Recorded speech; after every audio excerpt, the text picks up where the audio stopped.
ঠিক আছে। নামটা কি? মহিদুল কারিগর। আচ্ছা, অসুবিধা কি হতো? অসুবিধা এই মাথায় এইগুলা খুব যন্ত্রণা করে, সর্দি পড়ে, ঠিক আছে। নিঃশ্বাস পায় না, এদিক বন্ধ থাকে এদিক বন্ধ থাকে, এই কানে যন্ত্রণা করে খুব, হাঁপড়ালে দম বন্ধ হয়ে যায়।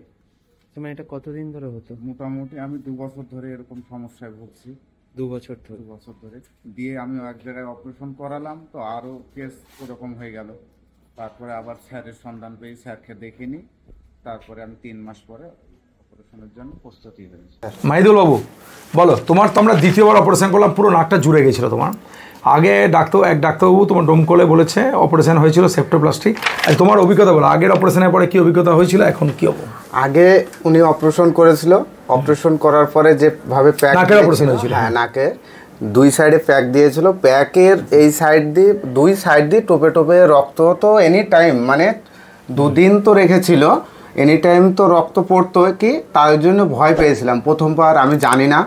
দিয়ে আবার ডাক্তারবাবুর জন্য ভয় পেয়ে কাছে গেলাম, তো বলে যে এটা হয়, এরকম হয়, এটা কাটা ছেঁড়ার একটু ব্যাপার, তো ঠিক আছে বাড়ি চলে যাও, এটা ঠিক হয়ে যাবে। আবার বাড়ি আসি, ঠিক আছে। বাড়ি আসার পরে আবার একটু বেড়ে যায়, তারপরে আবার যাই, যে ভয়ও লাগে, ঠিক আছে গেলাম।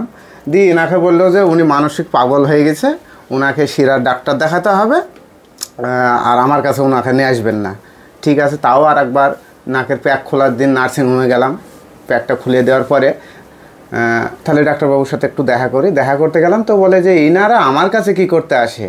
ঠিক আছে, চলে আসলাম। দিয়ে তাও একটু জোরজার করে ওকে দেখানো হলো, দেখছে নাকটা উনাই দেখলো যে এক সাইড ফাঁকা আছে, কিন্তু এক সাইডে আপনার কাছে এসে দেখছি পলিপস ধরা পড়ছে। উনি কি বললেন দেখে? তাহলে ওটা এক সাইডে দেখে বলছে যে ঠিকই আছে, একটুখানি সমস্যা, চলো তোমাকে সন্ধ্যাবেলা একটু নার্সিংহোমে যেতে হবে, আমিও আসছি, তুমি বসো গা। ঠিক আছে, গেলাম। দিয়ে আবার নাকের কি করলো একটা, দিয়ে আবার আপনার 10 দিন ধরে একইভাবে রক্ত বেরোচ্ছে, বেরোতে ঠিক আছে, তো হয় না, আমি তো বাঁচবো না। দিয়ে ডাক্তার আমার ওই দাদাকে বললো যে ইনাকে আমাকে নিয়ে আসেন না, আমি এই রোগী আর দেখবো না, ইনি মানসিক পাগল হয়ে গেছে। বাড়িতে বসে থাকলাম। তারপরে কি করতে মানে আমার মন মানসিকতা একদমই ভেঙে পড়েছিলাম। এ দাদাও বললো যে তোমাকে নিয়ে আর পারা যাবে না, কাকে দেখাবো, কি করব। আমরা চেন্নাই যাওয়ার প্ল্যান করেছিলাম। উনি তো চেন্নাই ফেরত ডাক্তারই বলছেন। হ্যাঁ, আর উনি ওই কথাই বলেছিলেন যে আমি চেন্নাইয়ের ডাক্তার, এই ছোট্ট সমস্যাটুকু তোমার সমাধান করতে পারবো না, তো ঠিক আছে সমাধান করেন।